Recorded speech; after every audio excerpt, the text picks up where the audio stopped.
Alright, so while I'm doing videos, I'll go ahead and do an F1 update. I didn't do a post video last week after the German Grand Prix. It was a very good race. It was wet for a good part of the race, progressively getting drier, and that really led to a bunch of fun stuff. And Lewis Hamilton did a great drive. He ended up winning the German Grand Prix. The Ferraris had looked fast all weekend. I thought Alonso was going to maybe nab pole, but it ended up being Lewis Hamilton, and I was really, really excited about that.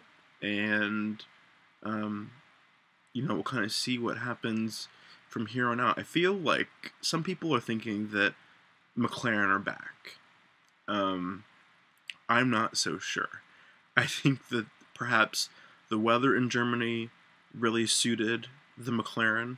I said before the race even started that if it was wet, I'd keep an eye on the McLarens. I think something about their car just functions better in the wet as compared to the Red Bulls, and even a little bit more than the Ferraris. And that's in no way to denigrate what Lewis did. Lewis went out there and gave the drive of his life, and it was evident to everybody who's watching that Lewis was on top form.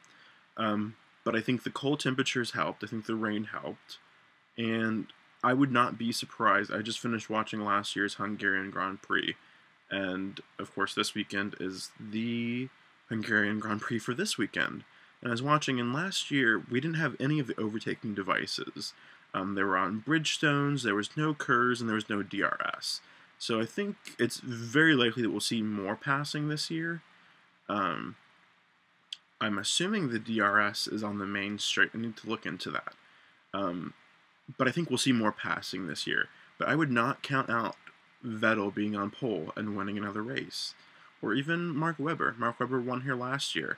There, of course, were incidents. Vettel got a drive-through. Lewis's engine failed. Button qualified poorly. There are a bunch of things, but just looking at the circuit layout, the tight corners, it looks like it'll suit the Red Bulls. We'll have to see. I think that the Red Bulls typically do better in qualifying, and sometimes better in qualifying than they can do in the race. And so race pace and qualifying may be separate entities for this race, but I'm looking forward to it. And as I was watching, it's great how much things change from year to year. Because last year, Nico Hulkenberg was with Williams, and they got 6th at the race. And Williams would probably give a right arm for a 6th this weekend.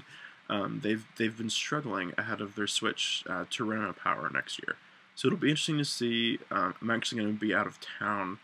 I'm coming back on Sunday, so I won't be able to do any videos for this weekend until after the race. I'll be back Sunday after the race is even finished. So that's kind of going to suck.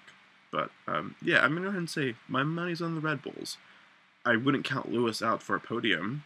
I think Lewis and Alonso will be right there pushing for a podium. But I think pole and the race win probably belong to Sebastian Vettel. But we'll see what happens after, first and second practice and qualifying. So, anyways, one more thing. I was listening to the commentary last weekend for the 2013 rule changes. Of course, that's when we're moving to smaller turbocharged V6 engines, and also we're moving to fixed gear ratios. They're going to be putting an 8-speed sequential gearbox, and everyone's going to have the same gear ratios, which is awesome. Part of the problem with the V8s we have had for the last couple of years and will have until 2013 is that they are a very narrow power band. You need to be working them, 15 through 18,000 RPM, and that's why the gear ratios are really close. They're fairly steep, and what we'll see when we move to 2013 is the turbocharged V6 will have more torque.